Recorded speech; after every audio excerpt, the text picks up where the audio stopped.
Muy buenas tardes tengan todos ustedes. Este es su programa Hablamos Economía y estamos platicando aquí con nuestros amigos del canal 35, aquí en TV UJAT. Y si va manejando, escúchenos por favor en el 107.3 de FM en Radio UJAT, la voz universitaria. Pues un tema bastante interesante del día de hoy. Acuérdense que estamos en la Semana de Juárez y es un tema que vamos a revisar aquí con nuestros invitados. Pero antes de iniciar este programa, permítanme decirles a ustedes, saludarles donde están en sus hogares, sintonizando este canal. Un cordial saludo para todos ustedes. Y si ven su coche escuchándonos a nosotros en Radio UJAT, un saludo también cordial. Este es un programa de la División de Ciencias Económico-Administrativas y del Centro de Comunicación de la UJAT. Y antes de continuar, permítanme presentar a nuestros invitados que van a revisar este tema que tiene que ver con el comercio durante el gobierno del presidente Benito Juárez. Primero la dama, doctora Betty. Buenas tardes. Muy bien, muy bien. Doctor Javier. ¿Qué tal? Buenas tardes. Aquí saludando nuevamente a todos los televidentes, a todas las personas que están del otro lado de la pantalla. Buenas tardes, maestra Betty, maestro Gilardo, y por supuesto al maestro José Juan por estarnos invitando a este programa que hoy hablaremos precisamente sobre el comercio de Juárez. Aquí nuestro amigo, que nos voy a llamar Omar de Gilardo. Como todos los martes, pues dándole las gracias al público que nos sigue por TV UJAT y Radio UJAT. Hoy pues va a ser un tema muy interesante, pero además de que vamos a ver un tema interesante, bueno, tenemos la presencia de una excelente mujer, la doctora Betty, y un gran amigo, el doctor, siempre le digo, Tecillo, le digo Cedillo, pero bueno, no sé por qué se me cruza de Tecillo a Cedillo, hay una gran diferencia. Una letra. Porque por cierto también era economista. Con nosotros. Pues ya nos presentó aquí un poco Gildardo a nuestros amigos, la doctora Beatriz Pérez Sánchez, doctora en Economía, y precisamente sobre ese tema del comercio que ella, en alguna manera, sus investigaciones que hace ahí como investigadora de aquí de la UJAT, de la DACEA, pues hemos tocado algunas partes del comercio en México, algunas partes de la República y en la historia, son temas que ha tratado en sus investigaciones ella. Y pues aquí tenemos a la maestra, la doctora Betty, le digo maestra porque es compañera profesora muy estimada por nosotros ahí en la DACEA y por eso está aquí en este programa Aprendamos Economía. Pero también el doctor Francisco Javier Jiménez Tecillo, querido maestro de ahí, que de alguna manera ha tocado estos temas en su línea de investigación y seguramente por eso están como invitado aquí, está como invitado en este programa revisando esta parte histórica del comercio en México y pues ahí es un queridísimo maestro, compañero de nosotros ahí y por eso estamos aquí precisamente revisando el comercio a través de la historia de este queridísimo país nuestro. Es esto precisamente un tema que tiene que ver con el comercio precisamente desde la presencia del género humano en el planeta ha sido una actividad prioritaria, una actividad que nació con el trueque y seguramente es quizá uno de los inventos más importantes del ser humano, el comercio, y desde su nacimiento sigue siendo factor fundamental en la economía porque él lleva hacia los mercados todos los bienes y servicios que necesitamos para satisfacer nuestras necesidades.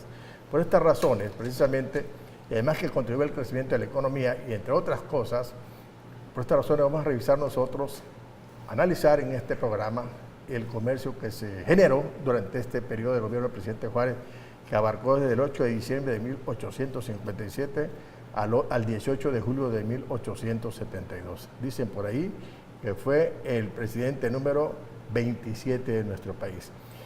Y precisamente el presidente Juárez durante este periodo aplica una serie de medidas precisamente para impulsar la agricultura, la producción en zonas no explotadas, en fin, inclusive hasta el transporte, porque nuestra república en ese momento era incomunicada y precisamente con el deseo de impulsar el comercio interno, que fueron los grandes problemas que tuvieron la economía en esa época. Y fue promotor de muchísimas actividades. Precisamente, hasta entonces, él buscaba cómo permear todas estas actividades para impulsar el comercio interno, porque de alguna manera fluía lo que venía de fuera hacia este país. Y por ahí empezamos la plática el día de hoy, empezar a hablar un poco del comercio durante el gobierno del presidente Juárez aquí en este programa. Doctora Betty. Bueno, para hablar de Juárez, siempre que hemos hablado de Juárez, siempre hablamos de las cuestiones políticas que le tocó vivir a Juárez, la gran estabilidad que requería el país para poder desarrollar su economía. Pero tenemos que recordar que tuvimos una vida independiente precisamente cuando los españoles se retiran de México. Pero entonces había que hacer lo que hemos llamado en economía una acumulación de capital. no había como una clase grande, una clase social empresaria que echara a andar la economía, que se desarrollaran los 3 sectores económicos, la agricultura, la industria y los servicios. Entonces, una de las misiones de Juárez era precisamente establecer aquellas reglas que iban a permitir que los empresarios pudieran acumular.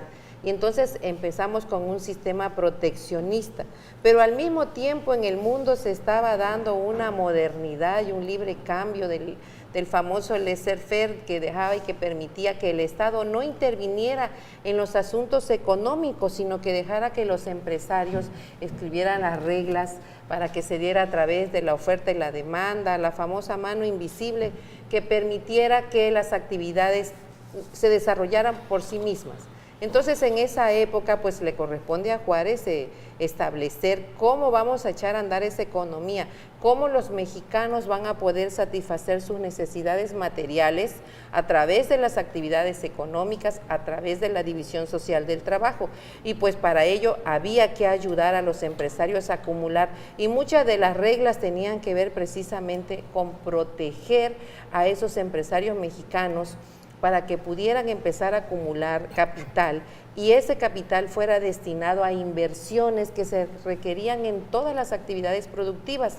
Entonces también había que hacer un sistema que apoyara al Estado a aquellas actividades que como rol se le han asignado siempre al Estado, que ya lo manejaba Adam Smith en su famoso libro sobre la naturaleza y riqueza de las naciones, que el Estado tenía que crear toda la infraestructura, tanto de caminos, la educación, la salud, los puertos, sobre todo las comunicaciones, que en esa época Juárez impulsa a través de muchos mecanismos que permitieran que se pudiera movilizar la mercancía. ¿Qué tan grande ha sido el comercio en la época de Juárez? Bueno, pues eso es lo que vamos a platicar aquí con mis compañeros. Claro, seguramente, pues obviamente esta parte del comercio, acuérdense que según la historia que hemos leído un poco nosotros sobre la apertura de mantenimiento de caminos, de ciudades que tienen que habilitar en el centro del país, la zona sur y norte donde se establecían todas estas relaciones de comercio, naturalmente que el gobierno inclusive hasta invierte en la telegrafía y por primera vez trata de crear un ferrocarril para comunicar el país. Pero bueno, maestro, hablemos del comercio del país. Bueno, recordemos, haciendo un poquito de antecedentes, que los 2 entes que dominaban la parte económica y cultural antes de las reformas, las leyes de reformas, eran la Iglesia y el Ejército. Entonces, por la parte de la cuestión económica, ¿qué es lo que quería hacer Juárez ya al establecerse un gobierno republicano? También se presentó un tipo de cambio de liberalismo. Y uno de los objetivos que traía Juárez precisamente para impulsar la economía era hacer un cambio en cambiar los soldados por maestros y sobre todo a la atracción de la inversión extranjera, sobre todo un lado por la parte con los Estados Unidos y Inglaterra. A Juárez podemos decir que incluso está catalogado como uno de los primeros presidentes mexicanos que pensó en la globalización, porque precisamente a través de querer firmar un acuerdo que no se lleva a cabo, que es el famoso acuerdo afortunadamente de Malay Ocampo, lo que se quería establecer realmente es un tratado de libre comercio, o sea, ya desde ese tiempo ya Juárez pensaba en un tratado de libre comercio. Claro. Juárez sí estaba interesado en que se firmara ese tratado de libre comercio, porque con esto también los Estados Unidos le daba el reconocimiento buscaba el reconocimiento precisamente. Y por eso se trataba de Ocampo, que realmente qué bueno que no se firmó sobre este tratado que sería catastrófico para el país. Y precisamente hablando sobre este tema, antes de construir los ferrocarriles, según la historia, México tenía una red pobre y descuidada de carreteras, hoy transitaban caballos, carretas, mulas, era el único medio de transporte en esa época. Y obviamente había ciertos factores que afectaron el comercio interno, de tipo como el grupo oligárquico y demás elementos, o también porque de tipo histórico la falta de vías de comunicación y otros elementos más. Gildardo, ¿algún comentario sobre el tema del comercio? No, termina para que yo... ¿O ya me vas a mandar el corte? Ya te mando contigo de una vez. ¿Sí? Bueno, yo creo que hablar de Juárez tenemos que ubicarlo en el contexto pues del desarrollo del capitalismo que se tenía, como dice la doctora Betty, en la independencia se inicia en nuestro país la integración de un Estado. No podríamos hablar de economía o de mercado sin la presencia de un Estado. Lamentablemente, bueno, después de la independencia no se consolida esa institución. Esto viene a presentarse la guerra de la reforma y la restauración de la república cuando finalmente se separa el Estado de la Iglesia y de esa manera se puede decir que inicia la constitución de un Estado a través de una diversidad de reformas. Es muy importante recordar que las actividades de la colonia, las actividades económicas en la época de Juárez pues son las que predominan y de alguna manera ese cambio nos va a permitir al país empezar a iniciar a integrarse al proceso de desarrollo del capitalismo de esa época. Obviamente, acuérdense que este comercio nuestro interno vive factores de tipo interno. Por ejemplo, yo revisé algunas cosas y decían ahí que la oligarquía comercial ligada históricamente al exterior es un factor importante que influye en el comercio interno, la ideología extranjerizante que tenía la clase dominante, una población escasa, relativamente escasa, una división tajante entre la sociedad y las clases sociales que había por ahí. Y por otro lado, otros factores históricos que mencionan los investigadores, como la falta de vías de comunicación en el país, que de ese comercio interno lo impulsaba, decía una investigadora, Brígida Baumets, que dice que el comercio interno mexicano lo impulsaban desde fuera los empresarios europeos, y en este caso los norteamericanos, con sus agentes que tenían aquí en México, y sobre todo el consumo escaso que había de estos productos que venían del exterior, obviamente porque una población escasa, rural. Bueno, regresando, seguimos platicando sobre el tema, ¿le parece? Regresamos.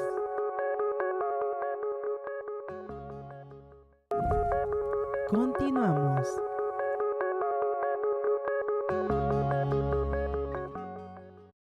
Seguimos platicando este tema del comercio interior durante el gobierno del presidente Benito Juárez García, aquí con la maestra Betty, con el maestro Francisco Javier y con Gildardo. Es un tema bastante interesante porque si revisamos la parte histórica nosotros, hace un rato comentaba yo la parte de la situación que frenaba un poco el comercio, la población relativamente escasa, y otro detalle que veía yo por ahí de un ministro prusiano que vino, que dijo que una de las cosas que frenaba el comercio interno era de que la población, que 4 millones de la gente que vivía en este país en ese entonces, de los 7 millones, 4 millones no consumían sus productos, que consumían lo que producía el país y que inclusive las telas que usaban ellos mismos las fabricaban y que prácticamente no eran considerados como personas que consumían sus productos europeos o norteamericanos. Un detalle que se genera en esa época, y precisamente esa población es la que no permitía esa parte de expansión en cuanto al consumismo de productos extranjeros. Doctora Betty, ¿decía usted algo? Sí, bueno, es que es muy interesante considerar que en los fenómenos que suceden en economía sucede el fenómeno de la producción, que es de lo que estamos hablando, de cómo los empresarios iban a atender esa demanda de la población para satisfacer toda clase de necesidades materiales. Por supuesto que no había un gran desarrollo industrial si era incipiente la agricultura, y entonces teníamos que basarnos en los empresarios que venían y importaban y exportaban. Y entonces tenemos que los arreglos que se hacían eran con los Estados Unidos, con los europeos, e incluso se dio lo que se llama, ¿cómo se llama cuando las mercancías no son legales? El pirataje. Pirataje, pero... mercado negro. Una práctica desleal prácticamente. Una práctica desleal. Y entonces... Pirataje o mercado negro, ¿no? Sí. Y entonces, bueno, si vamos a atender la producción, no tenemos suficientes empresarios para producir, necesitamos de empresas extranjeras y también no tenemos la suficiente población para producir. Y entonces en ese sentido, ¿verdad? Se solicitó, se invitó a toda la población que viniera a invertir a este país y entonces vinieron oleadas de extranjeros, vinieron los chinos, vinieron muchos europeos y bueno, ni quiere decir de las organizaciones que ya existían de los españoles. Claro. Y entonces dice, bueno, algunos dicen 7 millones, otros dicen 8 millones, pero el 80% analfabeta, pues tampoco me dice mucho de que hay un mercado laboral. Claro. ¿Verdad? Entonces lo que hay es una explotación de las materias primas y entonces tenemos que importar muchísimas mercancías. Pero, por ejemplo, la población que decían ellos, 4 millones consumen, porque no estaban habituados a consumir sus productos muy extranjeros, ¿no? Decían, inclusive que hasta la ropa, la tela que usaban ellos para su ropa, estaba protegida por el gobierno de esa época. Y por eso este ministro prusiano criticaba que estos 4 millones de nativos de la sociedad originaria de aquí no le consumían sus productos. ¿Decías algo, maestro?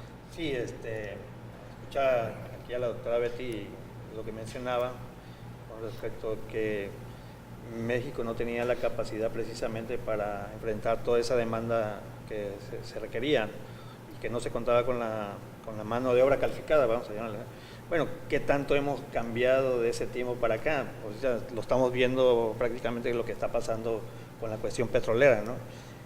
Si realmente con los cambios que quiere hacer el actual presidente, si realmente México tiene la capacidad para, por ejemplo, el caso de la termoeléctrica, ¿no? Si tenemos realmente la capacidad para poder hacer una termoeléctrica, no, tenemos que recurrir a empresas extranjeras para que puedan apoyar ese tipo de cosas.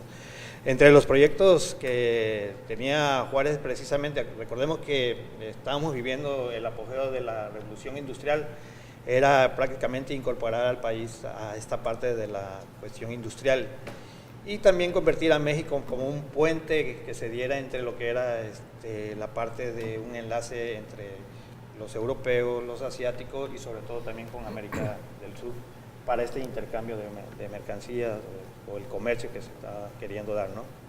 Hildardo, ¿qué decías? Bueno, aquí vemos cada año la Semana de Juárez, ¿no?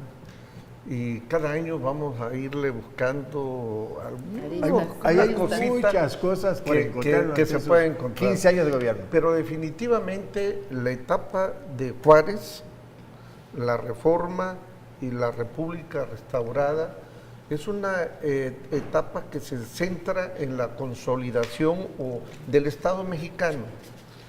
Hablar de economía no le dio tiempo a Juárez, por ejemplo, a acabar con los impuestos al interior, o sea, no unificó en términos económicos al país como lo hizo Porfirio Díaz. A Porfirio Díaz le pueden decir lo que quieran en términos políticos. Ahorita estamos hablando de Juárez. Por eso, pero yo creo que para entender, hay que hacer la diferencia. La magnitud de inversión que Juárez desde el punto de vista político, o sea, si algo podemos decir de Juárez, es que rescata al Estado mexicano, de alguna manera sienta las bases de un Estado al servicio de un proyecto que era la moda en esa época, que era el capitalismo, y tenía que crear las condiciones legales, normativas, institucionales para iniciar este proceso. El comercio estaba muy fragmentado a nivel nacional. El origen y los antecedentes de las haciendas, que era una modalidad extorsionada de la última fase del feudalismo que los españoles traían cuando... Los hacendados, ¿no? Sí, las famosas haciendas. Sí, que la tienda de raya, las haciendas, ahí nacías, vivías y ahí morías. Bueno, era lo que era el feudo, ¿no? Era una modalidad del feudo. Sin embargo, el comercio, desde el punto de vista como un concepto, una categoría que se desarrolla antes del capitalismo, que es el germen que de alguna manera en Europa, sobre todo en el proceso del feudalismo, destruye el feudalismo, el comercio, y es el que de alguna manera abre las condiciones para iniciar una nueva etapa de desarrollo de la sociedad. Aquí en México, lamentablemente, con todos estos procesos que se habían dado en Europa, pues agarramos lo que nos trajeron y hace rato decía la doctora, el clásico burgués o el clásico empresario, para no herir susceptibilidades, que se desarrollaron en el desarrollo del capitalismo tradicional, lleva un proceso totalmente diferente en nuestro país a como se dio en Inglaterra. Sí, en Inglaterra fue un proceso independiente, que el comerciante que se hizo dueño del gremio que tronó y que empezó a volverse porque industrial. el sistema que imperaba el capitalismo en ese momento Era el capitalismo clásico. el comercial, el que acaba de surgir por el mercantilismo. Acá De hecho, el comienza empresario... primero con la cuestión comercial y luego Claro. se convierte en la parte Pues, industrial de la producción en pero aquí serie. el empresario nace bajo la sombra del Estado, desde nuestros orígenes. Por la como situación Estado, colonial. Por la situación para promover Sí. una clase empresarial que no existía y de alguna manera ¿Y qué vieron ellos a ver qué lo hacían? fuimos como Estado, lo fue promoviendo para promover el desarrollo del capital. ¿Y cuánto tiempo estuvimos así también con esa protección de 300 Estado? años. O sea, Más o menos. Bueno, pero sí hay una preocupación del comercio en el sentido de que hablamos de la balanza de pagos, ¿no? Hablamos de importaciones y exportaciones. Y bueno, que se llevaban todo lo bueno de aquí a Europa. Claro. Y bueno, y si no teníamos ningún desarrollo industrial y muy, muy incipiente, pues nosotros comprábamos bienes duraderos y mandábamos bienes de consumo. Entonces, bueno, también ahí pura materia prima. y hasta el Seguimos- presente, seguimos no en lo mismo, seguimos, ¿no? no tenemos una balanza Sí. superavitaria, sino deficitaria. Pero bueno, sí hubo un comercio, no como el que nos gustaría aclarar, porque como bien dijo Baños Gildardo, de que primero había que establecer la soberanía, con todos los problemas que ya hemos platicado en otras ocasiones políticos. Eso fue lo más importante que hizo Juárez, pero de todas maneras tuvo que enfrentar el problema del comercio y bueno, y de los transportes y de los puertos y del movimiento de las mercancías, porque aunque los que consumían los bienes, los ricos Traídos. que eran los que consumían estos bienes traídos de Europa, pero también se necesitaba, por ejemplo, para la plata, el azogue, se necesitaban los transportes en el mar para moverse de puerto a puerto. Entonces, sí necesitamos establecer un comercio y los comercios es que si te compro, tú también me compras, porque Claro. si no, entonces, ¿cómo funciona? Entonces, sí tuvimos un comercio incipiente, pero lo tuvimos. Inclusive, pues el gobierno fomentaba las ferias, se hacían los mismos empresarios, pero ¿quiénes participaban? Los que estaban establecidos aquí como agentes de los comerciantes extranjeros. Ahí se vendían, dicen ellos, según la historia que leí un poquito, enormes cantidades de mercancía. ¿Quién la compraba? Esos 4 millones que siempre criticaba este ministro de Prusia, solo los otros restos de gente que ya, los criollos que nacieron, los europeos que nacieron aquí, la gente acomodada, que era una minoría, pero al final de cuentas consumían estos productos que traen de Europa. ¿Decías algo más? Pues sí, estoy de acuerdo de la otra manera lo que comenta la maestra Betty con respecto a todo lo que menciona, ¿no?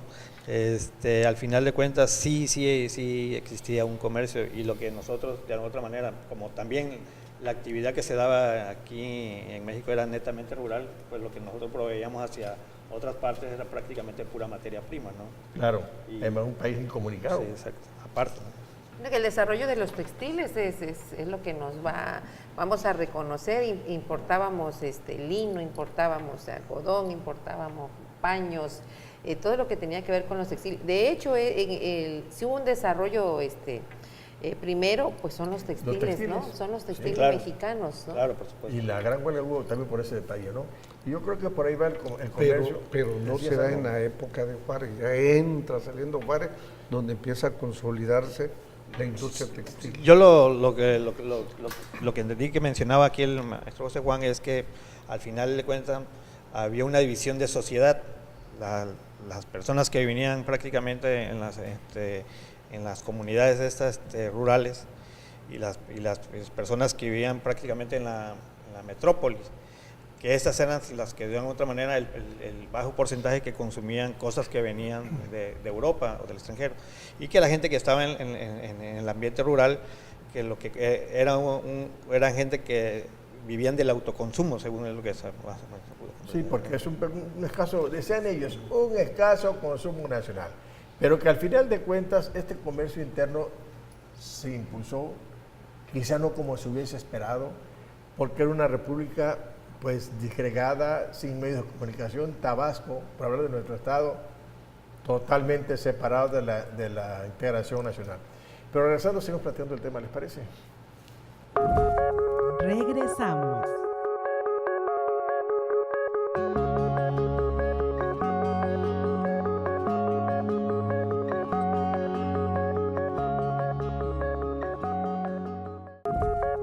Continuamos.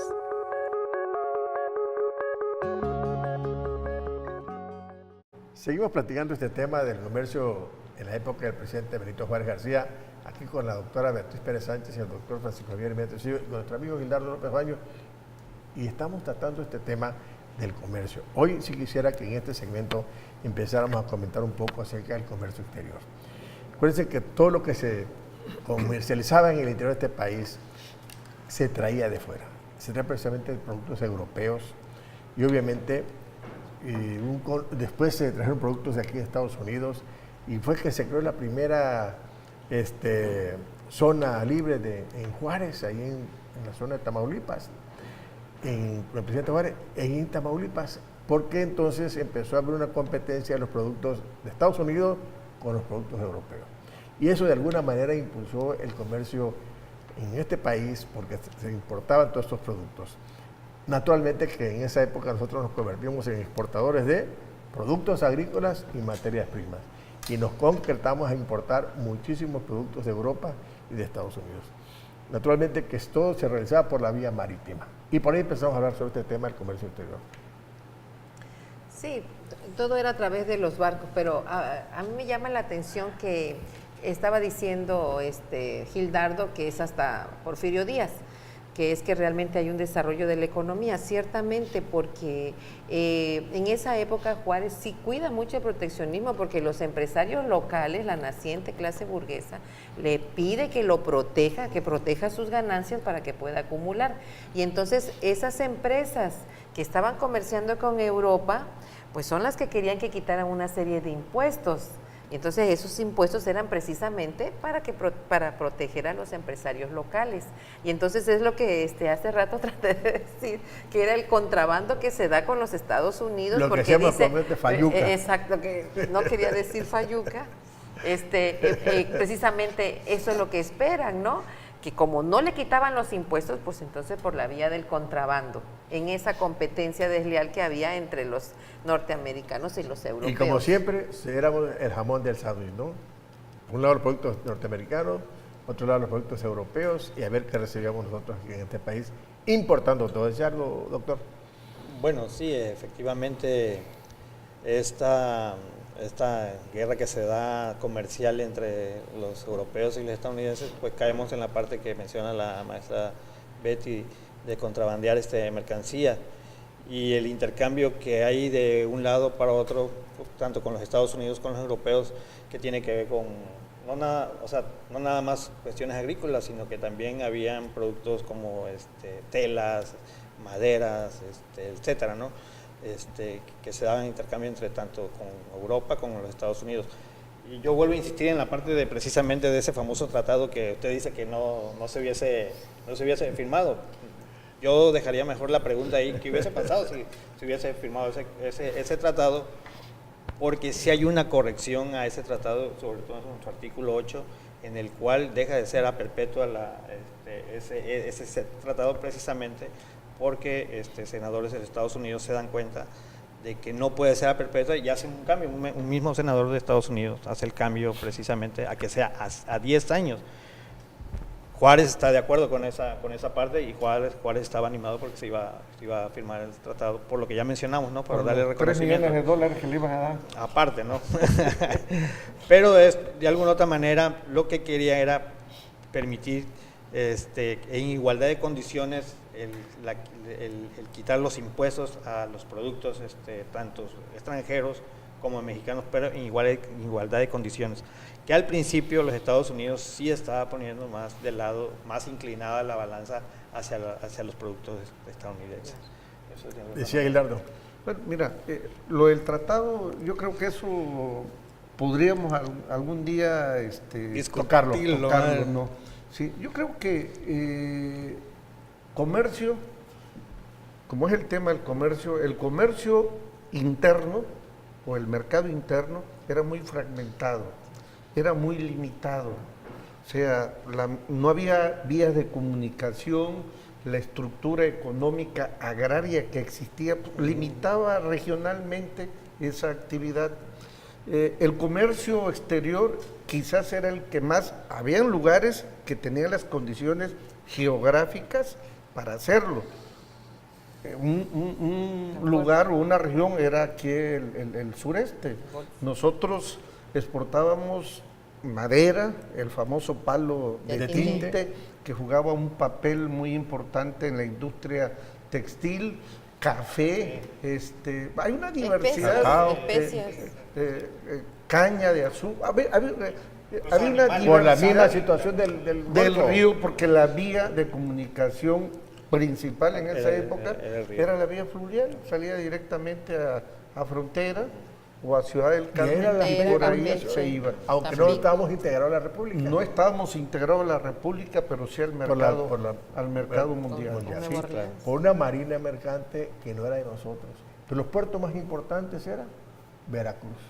Históricamente y dentro de la conquista prácticamente, y ahí se convirtió en el principal puerto de exportación y de importación de productos de esa parte del mundo. Por otro lado, solamente Mazatlán. De ahí se fueron creando puertos en el Pacífico. Y si revisamos nosotros, ya van cuántos años de independencia política, estamos hablando de 1810 hasta acá, 200 años, un poco más, y seguimos con pocos puertos. Y los que hay, como que les falta cabotaje o armarlos de alguna manera para que puedan competir con las exportaciones del mundo. Sigue siendo Veracruz en el Golfo. No nos vayamos tan lejos del puerto de aquí, de Dos Frontera, Bocas. de Boca, ahí está Para parado. puro huachicol, para Sí, puro exactamente, huachicol. o sea, no lo han modernizado, pues, de otra manera. Vamos al norte por el Golfo, quizás sigue Tampico, pero y en el Pacífico. Entonces, si vemos históricamente el impulso a los puertos para el comercio exterior, ya sea para vender y comprar, seguimos teniendo esas limitantes de puertos importantes por los cuales se mueva la mercancía que se trae y se lleva a este país. Entonces, en esa época, solo estaba en el Golfo Veracruz, un poco Tampico. En el Pacífico, Mazatlán. Y de ahí no hay otros. Entonces, una marina mercante en la cual el gobierno mexicano nunca contaba con eso. Y se En tenía esa que época. contratar los servicios de otros. Pero ni Cayuco teníamos. Teníamos en esa época. Un comercio exterior bastante difícil en cuanto a que pudiéramos aportar algo nosotros en ese momento. La misma situación del política, Sí había del el gobierno. comercio exterior, Sí, lo sí que había. pasa que las vías de traslado no eran de nosotros, eran de los países europeos fundamentalmente y norteamericanos, que era donde se llevaban todas estas materias primas. Y ellos al final de cuentas eran los que decidían también. Pero es que estamos hablando de efectos. Cuando empezamos a decir no teníamos estas comunicaciones, no teníamos este desarrollo de las carreteras, de los puertos, pero son efectos, porque Claro. las verdaderas causas son que no había suficiente inversión. Entonces, si no hay suficiente inversión, pues con lo que hay, ¿no? Y lo que hay eran las mulas. 85 kilos de cada lado, dice, llevaba la Y pobre llevarlo. mula, Sí. y se tardaba 25 días en llegar de un punto a otro, a llegar al puerto. Entonces, todo esto se pudo haber arreglado en ese momento si hubiera habido inversión. Un Estado que apenas se está organizando y está tratando de organizar sus impuestos para echar a andar sus instituciones. Acuérdense que el papel del Estado es homogeneizar las condiciones para que se desarrolle pues el capitalismo tardío que está llegando a México con una parte incipiente de mercantilismo. Pero estamos hablando de que no tenemos los recursos. Entonces, si espera que el Estado haga su papel como lo hacía en Europa, de que invierta en esa gran infraestructura que el país necesita para Pues, movilizar no. la mercancía, pues no, todavía no estábamos en esa etapa. Eso, para empezar con quitan los impuestos, pues hasta que se muere Juárez, ¿no? Ya cuando se muere Juárez en el 72, entonces que ya va a entrar otra etapa empezamos a organizarnos mejor. Para lo único que alcanzó el dinero, teníamos una deuda externa terrible. En ese momento, y acuérdense que bueno, declararon la guerra a los demás. Entonces, imagínate tú, no sé de cuántos millones eran y nada más teníamos 18 millones en caja y para eso vas a echar a andar toda la infraestructura del país. Era muy difícil. Primero había que poner esa paz, primero que había que organizar el Estado. Tenía que ser un Estado empresario, pero déjame tenerlos, que yo pueda hacerme de los impuestos para que yo pueda tener esa bolsa, esos recursos, para que yo mismo sea un Estado empresario. No había. Entonces, todo lo que hablamos aquí pues son puras consecuencias, pero las verdaderas causas son que esos países desarrollados se aseguraron de tenernos el pie en el cuello para que no echáramos a andar. Por eso querían venirse los franceses, por eso vinieron aquí, por todo el mundo se quería quedar con México. Seguimos en ese momento con todo el comercio que estamos hablando, se quieren quedar con México todavía. Y ahí tienes a Juárez peleando esa famosa soberanía. Entonces, todo lo que nos sucede en la economía, pues son puras consecuencias. De una situación, de un coloniaje, de un país, de una Europa que quería quedarse con las colonias y también de un gobierno que empezaba a permear el gobierno norteamericano, y es realmente que es el problema que vive en este país. Y hoy por hoy seguimos en el mismo trazo. Históricamente ahí se formaliza la División Internacional del Desarrollo Mundial. O sea, un grupo de países son los que van a procesar, van a tener bienes manufacturados, se van a industrializar, y otro grupo de países va a servir de mercado para sus bienes industrializados y para sacar las materias primas que van a procesar. Los famosos países que proveen de materia prima a los países desarrollados. De ahí se formaliza esa gran división internacional del trabajo. Sí, así aunque al final de cuentas quien realmente necesita a estos países atrasados que proveen materias primas son los industrializados, depende de, por eso esa invasión que hacen, como el esclavismo, no de buscar esclavos para sostener el sistema esclavista, esa invasión que hacen, al principio eran guerras, después cuartelazos, ahora otra estrategia para seguir asegurando sus materias primas, como el caso del petróleo en este momento, ¿no? Entonces, en ese mismo tenor era la época de Juárez. Los europeos, en el caso de los franceses, en el caso de los ingleses, los mismos españoles no quedaron a gusto con la independencia que se dio. Entonces, era una independencia política, pero ellos seguían metiendo mano aquí a través del comercio. Ellos seguían buscando cómo permanecer en esta parte del mundo. Prueba de ello, cuando tocamos la vez pasada el caso de las invasiones, ¿no? Al final se salieron dos, entraron a la negociación España e Inglaterra, pero Francia se quedó con la ambición de poder seguir colonizar este país. Y no pudo, porque es un país un poco difícil, y sobre todo nosotros que de alguna manera defendemos lo que nos toca aquí en este país México. Un comercio exterior que estamos analizando nosotros que dependía de la marina mercante extranjera, su tráfico, en todo. ¿Qué hizo el gobierno en ese momento? Negociar con empresas mercantes para atraer, para invertir, para poder mover al comercio de todo tipo de las empresas mercantes. Sigo platicando, regresando, ¿les parece? Regresamos.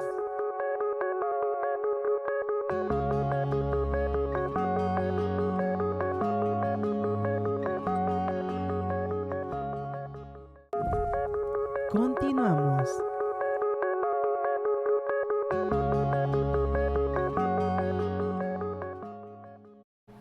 Sigo platicando este tema con estos amigos que tenemos aquí de invitados, con la doctora Betty, con el maestro Francisco Javier Ventecillo, con Gildardo. Y tenemos un teléfono en el estudio, el 358-1596, para recibir sus mensajes, sus salutaciones, también sugerencias de tema aquí en el programa Aprendamos Economía. Estamos analizando el comercio durante el gobierno del presidente Juárez y estamos en la parte del comercio exterior. Y obviamente ese comercio que se realizaba en esa época era por vía marítima, y el gobierno de Juárez, con el propósito de que pasaran las diferentes puertos que había en esa época, en la parte del Golfo, en la parte del Pacífico, tuvo que hacer arreglos con algunas empresas, y por ahí encontraba yo que para lograr 4 rutas marítimas y cubrir este tema del comercio exterior, uno en 1867 firmó un contrato con la compañía estadounidense, se llamaba Alexander & Sons, y le tenían que pagar $2,200 por bajar aquí al año. Otro firmó en ese mismo año con la compañía de vapores Correos del Pacífico para que pasaran a Acapulco, Manzanillo, Mazatlán y el Cabo San Lucas, y le daba al gobierno una subvención de 2.200 pesos. En ese mismo año también firmó con la Vapores de Panamá para que pasara a Acapulco, Chiapas y Oaxaca, también le daba su subvención. Y otra con California and México Steamship, una línea que pasaba también por Cabo San Lucas, Mazatlán y La Paz, y le daba una subvención. Hasta ese extremo, pues porque no había otra forma. No iban a entrar porque les atrajera a México en ese momento, no era tan importante en cuanto al comercio, a lo que se exportara de aquí o lo que se trajera para acá, pues el comercio era incipiente, un país muy poco incomunicado, en donde, como decías hace un rato, mulas, caballos y demás, lo que se transitaba internamente. Por ahí va el comercio exterior de nuestro país, y no hay muchas diferencias, ya hace un ratito, ¿no? Sí, Bueno. yo mencionaba aquí también el maestro Gilardo y mencionábamos que qué tanto realmente hemos cambiado con esa parte de que pues para transportar los grandes volúmenes de mercancías hacia otro país no somos con nuestro propio transporte que estamos trasladando ese tipo de mercancías, sino que son todavía compañías extranjeras que tienen dominada esta parte de la cuestión tecnológica, incluso también el poder llevarla, para poder llevar estos grandes volúmenes de mercancía. Y así hay un comparativo con lo que está pasando en la actualidad. Yo siempre, a mí me gusta hacer un poco de comparación del pasado con lo que estamos viendo en la actualidad. Y el ejemplo que se está dando ahorita también es con lo del Tren Maya. Todo el mundo sabemos que el presupuesto no va a alcanzar, el presupuesto estatal como tal, interno, no va a alcanzar para poder hacer por sí solo el Tren Maya. Entonces ya el mismo presidente invitó a la iniciativa privada para que de alguna otra manera apoyen en la construcción de este tren. ¿Y quiénes serían esas empresas realmente? Vendrían, pues tendrían que ser empresas extranjeras que tenían que venir a ver, dándole concesión, por lo que mencionaba, por los puntos que mencionaba hace rato dándole concesión a estas empresas con el impulso de poderles convencer de que vengan a invertir hacia este proyecto. Maestra Betty. Sí, bueno, para poder hablar del comercio como una conclusión, yo sí quisiera recordar que para pasar de una actividad a otra, pasar de un sector económico a otro, nosotros, aunque exportábamos y pagábamos todo con materias primas, sobre todo los suntuarios, etcétera, con la plata, seguimos hablando de efectos. Había que desarrollar la agricultura. A pesar de que con eso nos defendíamos, no era suficiente la producción. La producción de la agricultura llega hasta Lázaro Cárdenas.